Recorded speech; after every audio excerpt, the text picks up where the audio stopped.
On the 9th of January 2021, NIO, an electric vehicle startup out of China, and NVIDIA, the largest GPU manufacturer in the world, announced a partnership to build what they're calling the Atom supercomputer for NIO cars.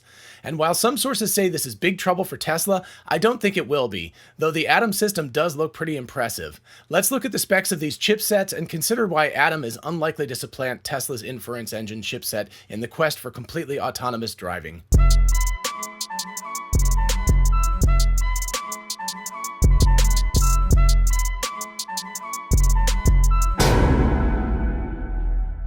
Hey y'all, it's Dr. Know-It-All. I've had quite a few people in the past few weeks ask for an episode on the new Atom chipset that NIO and Nvidia are developing. So here it is. NIO and Nvidia have made some big claims about destroying Tesla with this new computing board. Famously, Lee Ben, or William Lee in English, likes to take potshots at Elon Musk about their respective companies. And some press sites like wallstreet.com have reported these claims and said Tesla is in big trouble due to Nvidia and NIO's Atom chipset. Would that be NIO or NIOVidia or NVIDIA? Nothing really rolls off the tongue, so I don't know. It's not a Brangelina kind of thing, that's for sure. Anyway, let's look at the specs between Tesla's and NIO Nvidia's chips, consider how they stack up, and then I'll tell you why I don't think any of this matters much to Tesla. As with my last episode on embedded chips, which you can see above if you haven't seen it yet, I have Paul Chaffee to thank so much for his knowledge on this subject. Thank you, I really appreciate all the help. First, let's consider what Tesla currently has in the Hardware 3 inference engine that's in all their new cars. They have a 14-nanometer process with dual redundant SoCs, or systems on chips. In other words, if one fails, the other can continue to operate the car.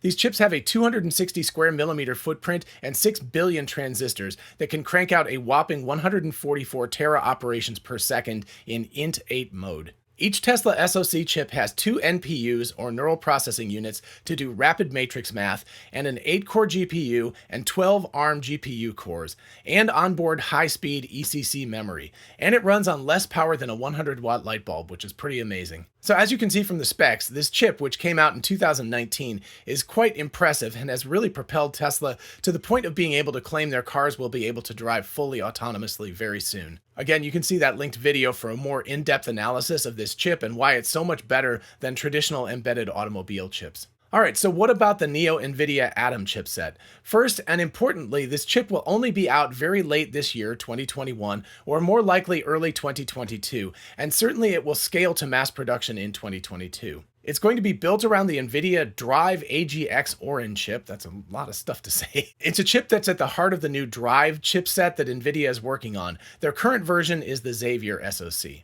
How about the specs? Well, the Orin chip will have 17 billion transistors. That's like mind-blowing, 17 billion. It will either use a 7 or 5 nanometer process. It's not clear which one yet. It's going to be a whopping 754 square millimeters, or about 1 centimeter bigger on a side than the Tesla SoC. It's going to have 12 ARM Hercules CPU cores. And by the way, this is really interesting, as NVIDIA has previously said they wanted to use their own CPU cores.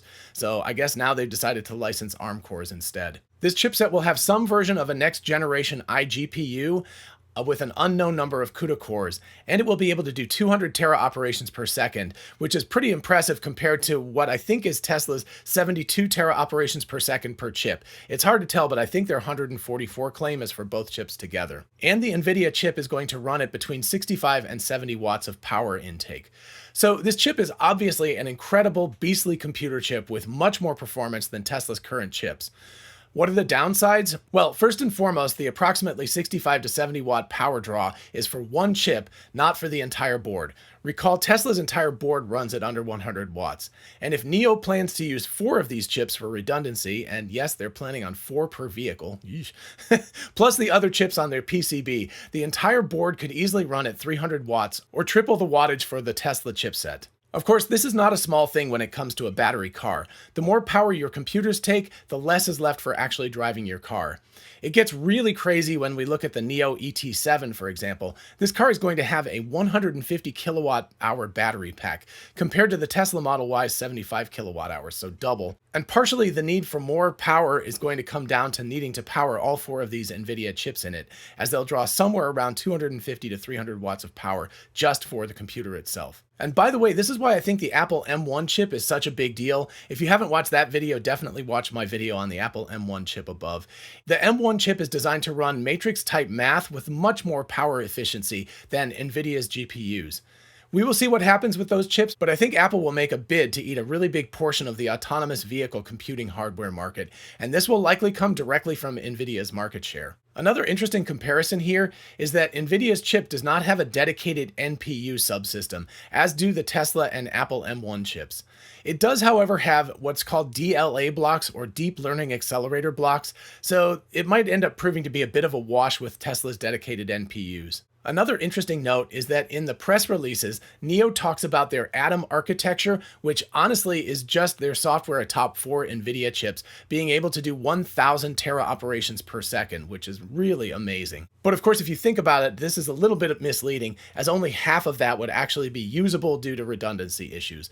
But of course, Tesla appears to also be doing this, and their chips likely can only utilize 72 tera operations per second rather than the stated 144 in their literature. In any case, NIO's Atom will unquestionably be a massive performance leap over Tesla's Hardware 3 inference engine. In a moment, let's discuss why this isn't as big a deal to Tesla as one might think. But first, if you enjoy this video, definitely like it so other people can find it, and don't forget to subscribe. And don't forget about our affiliate links and Patreon and everything else. It's all in the description. But the big news today, as you might have noticed, is our merch store is now active. Thanks to Dan Cobb, a Patreon patron, we now have this awesome Tesla bot t-shirt. I'll get up so you can see it a little bit better. Get it? It's a mashup design. I did it myself. I hope you enjoy it. It's available in 5 colors, including black, which I've worn. Sorry, it's a little bit worn. It's also got this cool, I guess it's called a locker room tag, but it's got the logo on the back at the back thing. But anyway, I'll put a picture up so you can see it better, but super awesome. And it's available in 5 colors. Also, we have a Dr. Know-It-All tumbler in a choice of 15 colors. This is a navy blue color, which is really awesome. Laser engraved, by the way. And we also have a Dr. Know-It-All coffee mug, obviously, which is really nice. It's really nice and hefty. I don't like the cheap ones that are light. This is nice and hefty, so it'll definitely hold the heat in as you drink your coffee. I'm so glad to have all this cool new merch to show all of you, and I hope some of you will want to own one or another of these products. Don't forget that each purchase will help out the channel, and to thank you for being one of the first customers, for a limited time you can get 20% off your entire order by using the code KNOWS2021, that's KNOWS, at checkout. All of this is in the description, so you don't have to write this down, you can just read about it. Anyway, I hope you're as excited as we are about the store. So why did I say that Tesla isn't terribly worried about this new Orin Atom chipset? Well, there's 2 main reasons. Number 1 is their data lead, and number 2 is the fact that Tesla, of course, is not standing still on chip development. As I've discussed many times in my videos, for machine learning, data is king, and Tesla has literally billions of miles of data from its more than 1 million vehicle strong fleet of cars. This is quite simply orders of magnitude more than any other car companies have. NIO, on the other hand, only started selling their cars as of 2018 and has a total of around 70,000 cars on the road right now. So they simply have far, far fewer miles to train on. Training, of course, happens on large supercomputer clusters, and so the chips in your cars don't matter as much as you might think beyond a certain baseline point. As to the second point, of course Tesla is busy developing their Hardware 4 chipset. In fact, Hardware 4 looks like it might actually come out a few months before the Orin Atom chips will hit the market. While currently it's difficult to find good specs on the new Tesla chips, they will definitely be made in conjunction with Broadcom and manufactured by TSMC at the 7nm scale. Tesla claims these chips will have a 3x processing power improvement, and they apparently will be massive. The wafers that TSMC will use will only be able to produce 25 full systems on wafer, as one article notes. Speaking of that, let's take a quick tangent to look at what TSMC is going to do to build these chips and why it's such a big deal. One of the major improvements that TSMC has been working on is to replace the PCB, or printed circuit board, with a kind of virtual version on a silicon wafer instead. Traditionally, ICs, or integrated circuits, are created and then they're each attached to the main motherboard and to each other that contains all of the chips, the power supply, the memory, the thermal management, and so on. What TSMC is doing instead is replacing most or all of this with a silicon wafer package, which is why it's called a packaging technology. As you can see in this image, each chip is created, but rather than being placed on a substrate and attached to other items below it and then attached to the circuit board, these chips are attached directly to another piece of silicon, which means the entire system is now on a wafer, rather than previously where the systems were on chips that were then attached to the PCB. The upshot is that everything is packaged and connected at the 7nm die size rather than having to go back and forth to macroscopic circuit size. Thus, more can be packed into the same volume, and the chips can run much faster and more power efficiently. As Paul wrote me, quote, Tesla is using the TSMC packaging technology so they can put multiple separately produced chips into the packaged IC you see on the PCB. The 25 per wafer really means multiple chips being packaged together with the wiring being done in production at 7nm before being put inside the plastic box, end quote. So yeah, it's kind of amazing stuff. I'm still trying to wrap my head around it.